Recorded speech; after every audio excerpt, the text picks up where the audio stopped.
All right, makeup geeks, you guys have all been asking what I do to get my foundation looking the way it is. I like to call it a velvet skin because it's a very velvet application, but I do something different for the winter time because it's cooler out. You can put on a little bit heavier of a foundation, so I want to show you guys what I do to achieve that.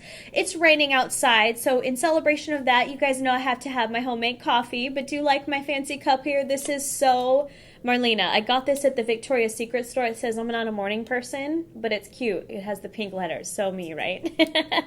So anyways, let's just have a casual fun time together where I just show you guys how to put on your foundation. So pull it all out and let's get started on our velvet face.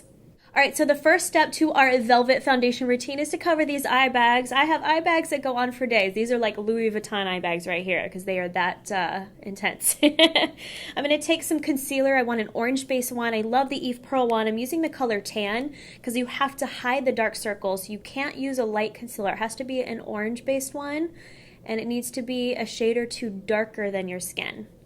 So just apply that right under the eyes. Okay, now that you have orange under your eyes, you want to take a foundation. I love the Estee Lauder Double Wear, but I'm not just going to use one color. I'm going to use two colors. I like the color 1W2 and then 2W2. And I'll explain why in a second. Okay, so take the lighter one. We're going to put this on your face. So I just dot it. And then I take a beauty blender and I wet it so it puffs up a little bit, squeeze out the excess water so now it's nice and squishy. I know it's not dirty, it's just stained. So all you're gonna do, you guys, is pat it on, and you want most of the foundation to be in the center of your face. So apply it in here and then you start to go towards the edge of your face. That way you don't have that harsh line of foundation. Okay, now the shade darker foundation you're going to put on your neck. The reason I do this is once you guys start to contour and add your blush and all that, it makes your face darker already. So that's why I like to do one shade darker on the neck. I'm going to put some streaks right here at the top of my neck. That's where you want most of your color. And then what you guys are going to do is pat it and then start to blend it down so it fades as it goes down your neck. Okay, now it's time for powder to set everything. If you have dry skin, you could skip this step. For me, I have a combination, so I could use a little bit of powder because I get shiny. I love the Maybelline Dream Wonder powder. You guys have to try it. It's talc-free. It's very smooth. It's amazing. What I like to do is take a thin sponge like this, pick up just a little bit because you want to use the least amount of powder possible. You don't want to have a cakey face, just so you know. Put most of the powder in the center of your face. So your forehead, your nose, your chin, because that's where you get most of the oil. Put a little bit under the eyes to set that concealer. Okay, now it's time for contouring. I love using the Bobbi Brown one in Golden Light. It's just a matte kind of bronzer. Do you see how it's just a few shades darker than my skin? But again, you want it to be matte finish. If you have fair skin, go for something like a taupey brown. Don't get anything warm because it could look really orange on your face. But if you have medium to dark skin, get something a little bit warmer. We'll do a separate video on that later. All right, so I'm taking the Makeup Geek Angled Stippling Brush.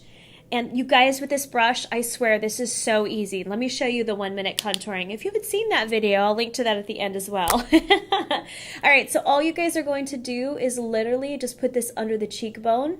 Stop about halfway, so don't come in any further than this because then you look like you have a beard and no one wants a beard. So stipple that on. Come up alongside the temple a little bit too. Okay, do you guys see how the contour powder already darkened my face a bit? That's why I do lighter foundation on the face, a little bit darker on the neck to kind of balance it out. Okay, hold on. I'm going to put some chapstick on. My lips are dry this morning. Don't know what happened, but they're a little chapped. Okay. All right, the brows, I like to use two different pencils, and I use inexpensive ones because they work great. I use the Rimmel brow pencils. This is the dark brown one, and then I also use the color Hazel. So the dark brown, what I'm going to do, you guys, is put it just under the brow line and then the lighter one on top. So all I do is kind of short strokes to kind of fill that in and create a nice crisp line. Okay, then take the lighter color and we're just going to fill on top. Like I have a little bald spot right here, so just kind of fill that in. Okay, then what I like to do is clean up the brows. I'm going to use the MAC Studio Finish Concealer and just an angled kind of brow brush like this. All I do is carve the under part of the brow just to clean it up. So do kind of a line like this.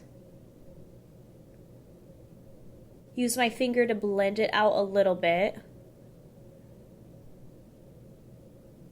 And then all I do is set my brows because they're cray-cray. They're a little bit curly and really coarse. It's really weird because my brows are kind of thin, but the hairs are coarse and go all over the place. So I have to set them with a gel.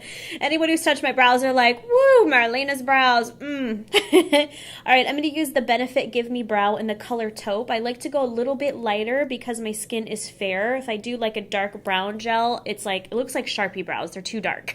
So I got to go lighter. So we're just going to comb this through. Then from here, all you guys have to do is just apply mascara, lip gloss, and it's such an easy everyday look to where you look really polished and put together. Your skin's very velvety, but it's very daytime appropriate because we don't really have any other makeup on. I will say this, if you guys have the powder on and you feel like it looks a little bit dry for some reason, you could take like a Max Fix Plus spray. I'm actually using a formula that I'm working on right now that's amazing and it smells so good. I cannot wait to launch that for you guys. It'll be probably next spring because we're still trying to get the packaging lined up. Packaging is not fun. Okay, so all you have to do is mist your face. Oh, this smells so good. All you have to do is mist your face a little bit. It's going to set in and it's going to make the powder make sure the makeup lasts all day, but like a setting mist is what's going to give you kind of that dewy look, but yet you won't look greasy. It's really weird. It's kind of counterintuitive because it's like, wait, you put powder on and then you wet your face. That doesn't make sense. I swear it works. I promise. So do you see how my skin looks so velvety? I don't have any redness showing through. My eye bags are bye-bye. So hopefully that gives you guys some great ideas of how to get that velvet looking skin without having it perfect underneath, because my skin's not as great either, but can hide that stuff. Anyways, I hope you guys have fun with your makeup and I'll talk to you soon. Bye. Okay, do you guys see how the